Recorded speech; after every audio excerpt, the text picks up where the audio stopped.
12 rokov som dostal za, no mne to dávali vtedy úmyselnú vraždu.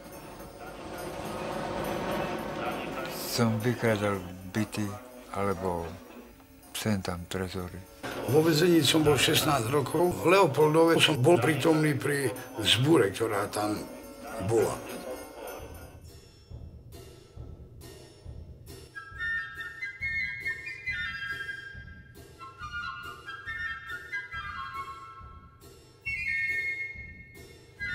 Tu sú všelijakí chlapci, hej.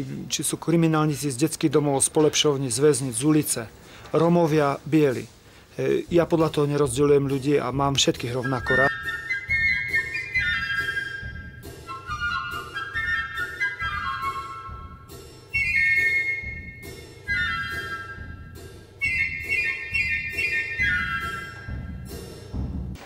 Väzni, bezdomovci, gangstri, lotri, tak jak nás nazývajú a mňa často označujú načelníkom tých gangstrov, postavili za 6 rokov bez obuškov, bez pištoli túto budovu.